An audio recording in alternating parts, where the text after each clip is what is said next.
श्री स्वामी समर्थ. आज आपण बघणार आहोत वास्तुशास्त्रामधील दिशांचे विज्ञान भाग 2.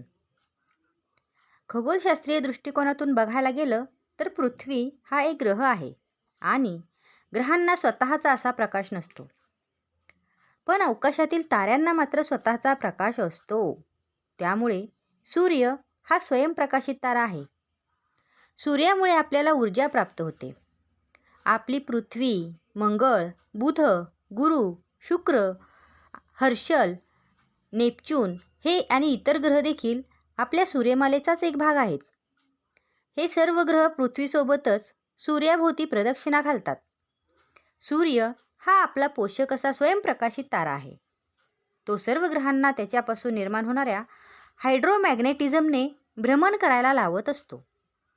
पृथ्वी सूर्याभोवती फिरते यालाच परिवलन म्हणतात. या सर्व ग्रहांच्या परिवलन आणि परिभ्रमणाने ग्रहांमध्ये विद्युतचुंबकीय शक्तीची निर्मिती होत असते आणि ही विद्युतचुंबकीय शक्ती अदृश्य लहरींच्या स्वरूपामध्ये चराचर सृष्टीमध्ये अस्तित्वात असते. पृथ्वीवर नैसर्गिक विद्युतचुंबकीय लहरींचे अस्तित्व हे त्या भौगोलिक रचनेनुसार प्रत्येक ठिकाणी वेगवेगळे पाहायला मिळते. सजीवाला जीवन जगण्यासाठी विशिष्ट प्रमाणात विद्युतचुंबकीय शक्तींची गरज असते. हे चुंबकीय शक्तींचे प्रमाण प्रत्येक नैसर्गिक किंवा कृत्रिमरित्या बदलले गेले तर तेथे तणाव किंवा वेगळे वातावरण निर्माण करते. याचा परिणाम तेथील राहणाऱ्या सजीवांच्या वर्तणुकीवर आणि वागण्यावर होतो.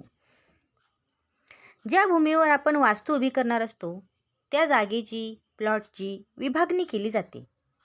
प्लॉटच्या नकाशावर उभ्या, आडव्या, तिरप्या रेषा मारल्या जातात.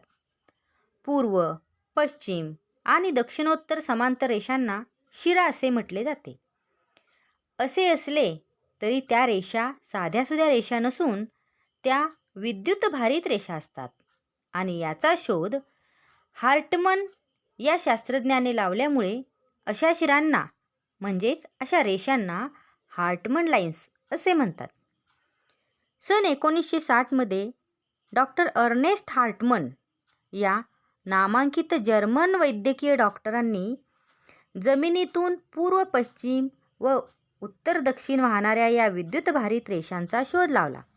म्हणूनच त्यांच्या या संशोधनाला हार्टमन ग्रिड असे म्हटले जाते. असे असले तरी सुद्धा यामध्ये प्राचीन ऋषीमुनींचा आणि वास्तुशास्त्रातील दिशांच्या विज्ञानाचा काय संबंध असा प्रश्न पडलाच ना. बरोबर आहे. आता आपण जे खगोलशास्त्रीय दिशांचे विज्ञान बघितले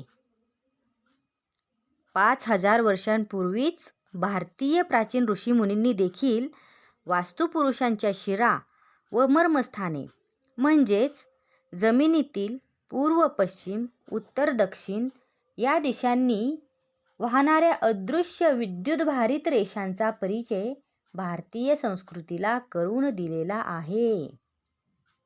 काय मग आलं ना लक्षात? प्राचीन ऋषीमुनींनी वास्तुशास्त्रात दिशांना एवढं महत्त्व का दिलं ते?